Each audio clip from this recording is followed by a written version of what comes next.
Here's 5 questions you should consider when thinking about whether to keep a friend in your life or cut them. Question number 1 is, if someone told you that you're a lot like your friend, would you take that as a compliment? Second, are you truly fulfilled by the friendship, or is it just someone to keep you from being lonely? Third, are you able to be unapologetically yourself, or do you feel the need to act differently to please that friend or to be around that friend? Fourth, do you like who this friend is right now today, or do you like the idea of the friend and who they could be someday? And then finally, 5, would you want your future or imagined child to be friends with someone like this person?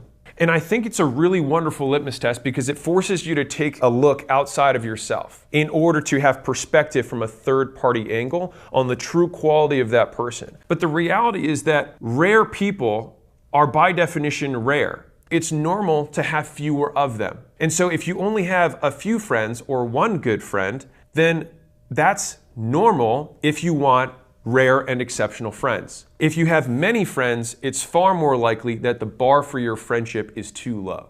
And to give you a filter that I actually used for the most important friend in my life, Layla, I like to think, does this person have the same scale of goals that I have? So it doesn't mean that they have to have the same goals as you, but it has to be the same level of goals as you, because at least you're going in the same direction. So that's number 1. Number 2 is, do they have the same level of dedication and commitment to those goals? Because I don't know about you, but I had plenty of friends who were like, I want to be an NFL player. I want to be a really rich tech entrepreneur. I want to be a touring musician, right? And they had these goals, but I'm like, dude, I see you just playing Fortnite 4 hours a day and you practice guitar once a week. Like, do you really want that? Or do you just like saying it because it makes you feel good? And so I wanted people who walked the walk, and I wanted people who would keep up with my pace. And if you are someone who's ambitious, and this is me just talking specifically to you because there's only a few people who are watching this who really are, and you'll know that if it's you, you have to get used to being alone. Because there are seasons where you'll basically transition from one group of friends into another. And it's not even a group of friends. You'll usually transition from a group of friends into no friends.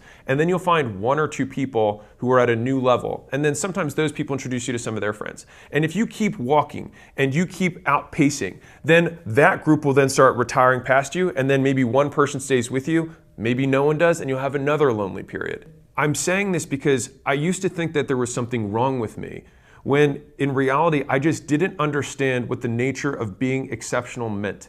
And so I'm saying this purely from a definitional perspective. To be exceptional means that you are the exception. It means that you are not normal. And so it's normal for normal people to find you abnormal if you do things that are not normal. Don't let people who have mediocre goals deter you from taking actions that make you great, because it makes you different. Realizing that I thought most people actually made no sense. They say they had these goals, but they took no action. And they called me work obsessed, and they would tell me I should take time off. And they're like, hey, you're not as cool anymore. You're not hanging out with the boys. Like, why aren't you participating in the fantasy league? Why aren't you watching football on Sunday with us? And for me, I actually used to love watching football with my friends. It was actually one of my biggest things that I look forward to.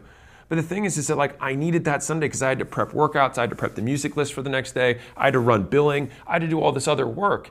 And the thing is that like I looked at that football game and I was like, my goals are more important to me than this. And so I think that a lot of people don't actually look at themselves in the mirror and say like, 1 year from today, will I remember this football game?